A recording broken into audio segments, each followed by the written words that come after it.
you need to get something done, or you're feeling a bit and you want to try and get something done. So you look on the wide world web of social media platforms and various other things that you find yourself stumbling upon, and you find this guru, you find this expert, this touted thought leader in their space, and you go, this is the person for me, this is the right person for me. Or at least they look like it, they sound like it. Are they actually the right person for me?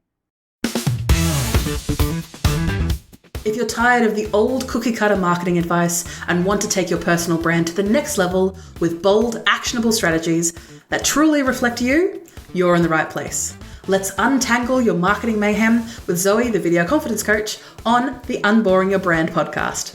Unboring Your Brand was recorded on Wadawurrung land. Yes, let's actually talk about what it takes to be an expert and what actually makes someone an expert. And hint, it's not just a guru with a ring light.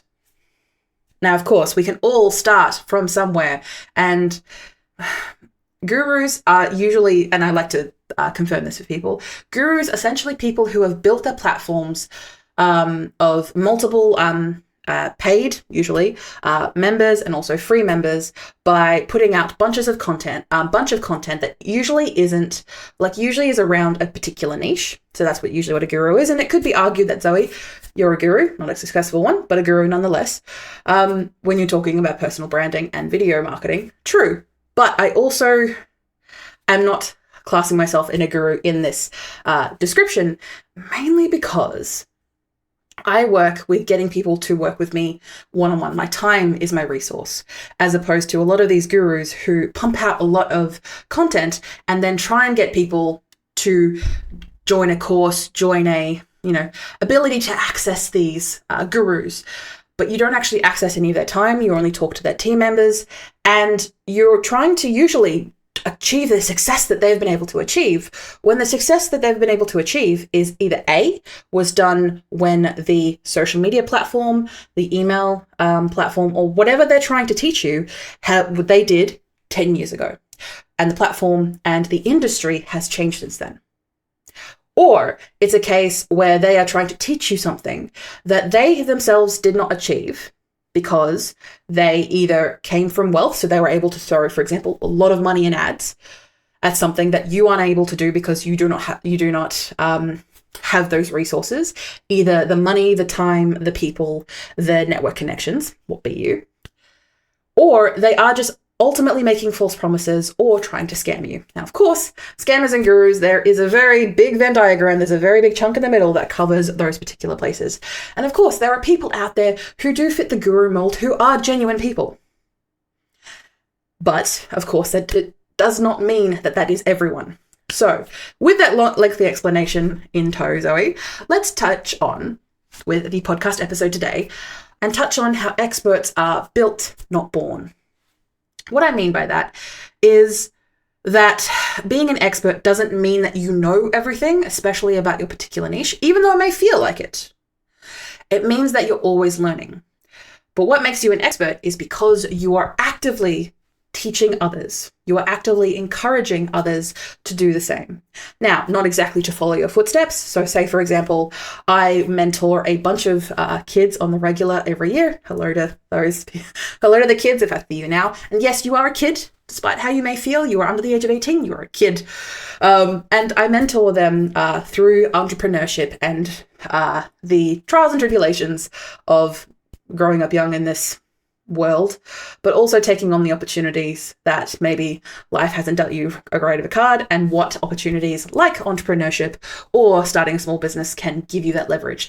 It's not always going to be the answer, and it's not for everyone, but it gives them an option that they may not have thought was one to help them achieve their goals in life. And when it comes to being an expert or an industry leader, of course, those are titles that are usually spun out a lot on LinkedIn, as you can probably imagine. I like to just kind of put them in the same box because it makes it easier to think of this as when you're trying to think of real experts, for example. And real experts are the ones who are always curious and consistent. someone who is trying to both educate, learn about their specific niche or area of interest, or maybe they have multiple areas of interest, but then they convert that curiosity into consistent, not just content, and I want to stress, not just content, but making sure that they help the people who come to them for help. I do my best to make sure that I answer every email that I get for people asking help, that I provide. If I'm not able to, say, give my time, so say, for example, maybe they can't pay for my time because, of course, I run a business and I need to be able to survive and pay rent. In those moments, I want to be able to give them some free education that they can do it themselves. So in those moments, I want to be able to be curious and provide consistency to those people that need my help. And even if, say, for example, we have not met face to face, I still want to be able to serve you as an expert in the field. I'm not an expert just because I know it all. I'm an expert because I'm aiming to learn more. I'm aiming to take action in the actions that I'm taking, in the work that I'm doing. So in those moments when you come across someone who, say, for example, and this is not a be all and end all, but I've come across a couple of gurus, especially recently, but over my entire time of running a business, where you look at their past and say 3 or 4 years ago, they were in a completely niche industry. And then 3 years previous to that, where they were in another industry. So it's clear that they're hopping between industries. And usually whatever is popular or interesting at the time. So say, for example, right now, AI is the whole new thing, the whole new shiny thing. And to be honest, it's definitely waning on everyone. And when it comes to these experts who not necessarily stay in the same lane the entire time, because of course you're allowed to branch out, you're allowed to get out of the box. But for these experts, these people who are aiming to be industry leaders, people who want to be seen and respected in those fields, are usually going to stick to the same fields because they've been able to find something that they're passionate. Hello, personal branding and video marketing. But for them, evolving is the game. As an expert, if you're not growing, you're going to be stale. Like week-old banana bread. And for those experts that you look up to, do they have a large history, not just of content or videos or essays or articles or podcast collaborations, but are they still in the same industry? Are they trying to be consistent and grow? Yes, they may come across and change their opinions from time to time, because of course we're humans, we're going to change our opinions. But when it comes to a thought leader or someone who is trying to be this expert, now, of course, everyone who is trying to make money or someone who is trying to build a business, there is going to be a lot of being self-built, because there's not a magical god or fairy that bestows that, oh, you are the expert in this. That doesn't exist.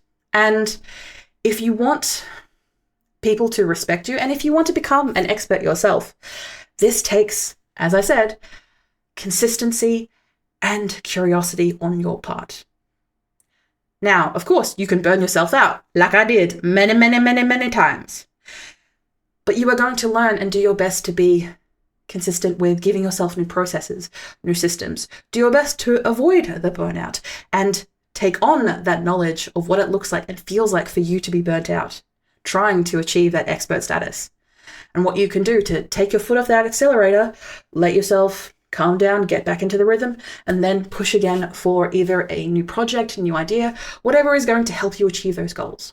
And to be honest, one of my goals is to become an industry expert in my field, because yes, it comes with the accolades of, say, for example, more money, not necessarily, but I've got my names on people's lips.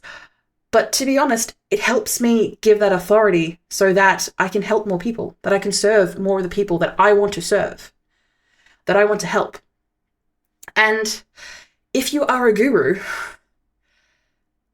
and again, I'm not talking about the original gurus, because original gurus are very heavily spiritualized people. We are not talking about those. We're talking about the people who have pinched that name.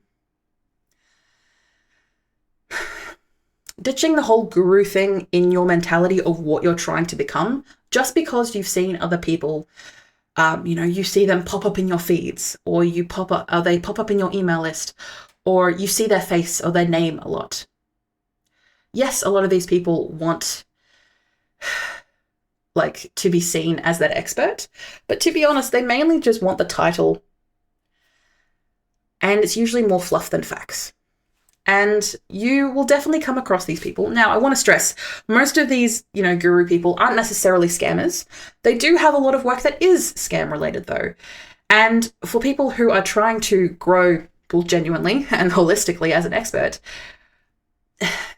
it can feel quite icky trying to collaborate or trying to reach out to these people who have no interest in collaborating with you because you're not bigger than them. And in those events that maybe, for example, you are bigger than them, you are going to get a lot of people who want your audience, who want the work that you've already put in, and especially the work that you've put in over a very long period of time. Real experts don't act like they've reached the mountaintop. They pack snacks and keep climbing. And for these experts, it's not about acting perfect.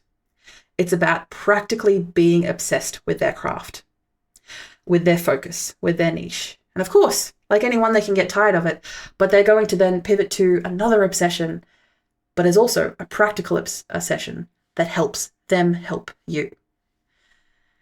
And for me, when looking back on my of my consistent building of being an expert in my field, I'm going to be showing my work, but also showing my mistakes. If you don't cringe at stuff from yourself, stuff that you created 6 months ago to a year, you aren't growing. You aren't consistently growing.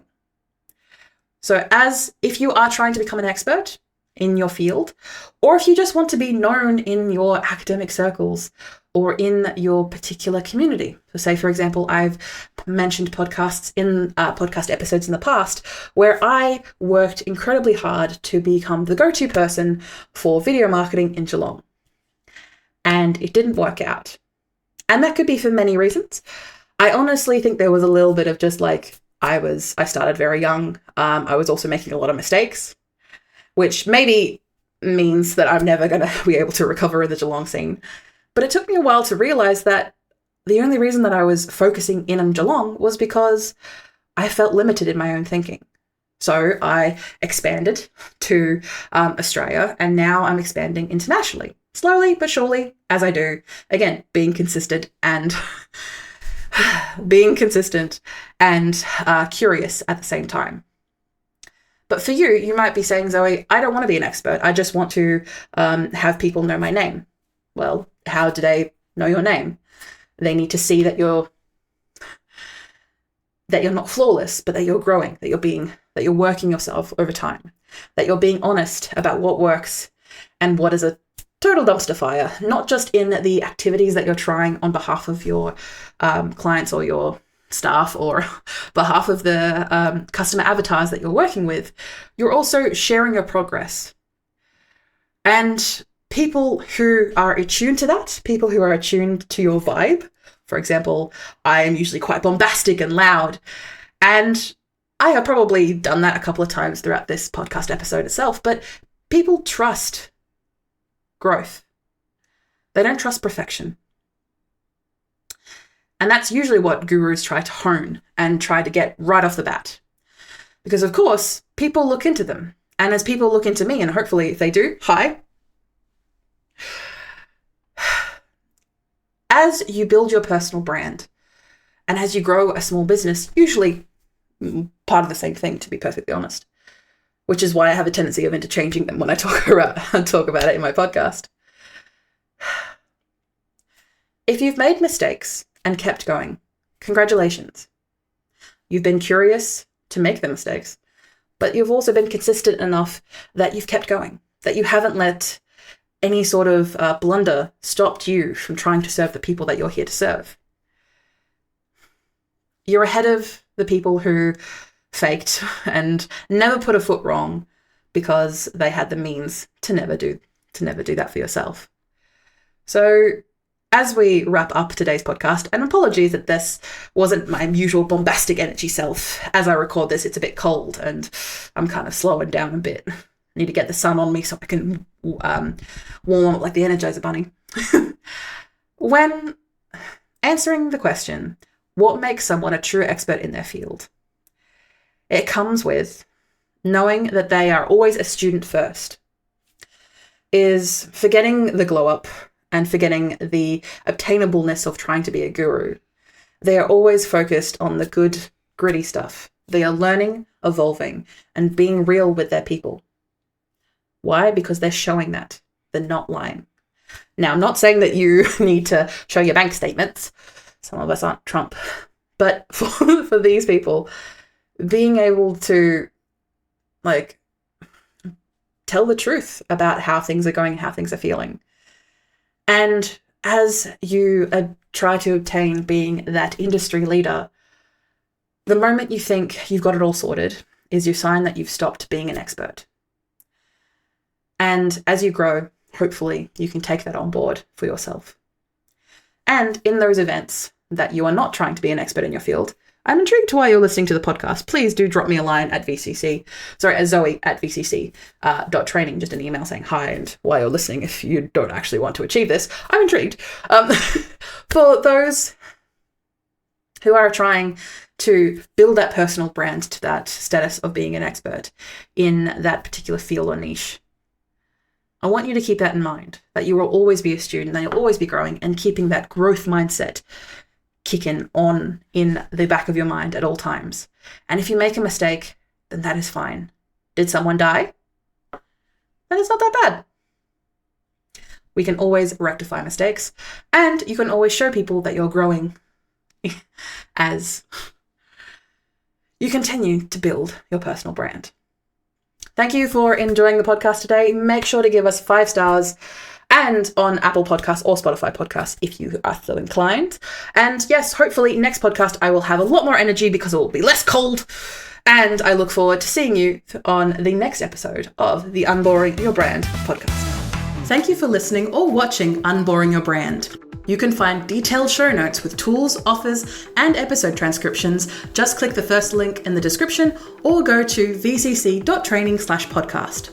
Get involved and ask me anything about personal branding, video strategy, or just a friendly small business chat via my email, g'day@vcc.training. That is gday@vcc.training. The Video Confidence Coach would like to acknowledge and pay my respects to the Wadawurrung people of the Kulin Nation, the traditional custodians of the land on which I record my podcast. I pay my respects to their elders, past and present. I stand with the traditional custodians of these lands in working towards a more equal future. Always was, always will be Aboriginal land. Look forward to me chatting at you next week, superstars.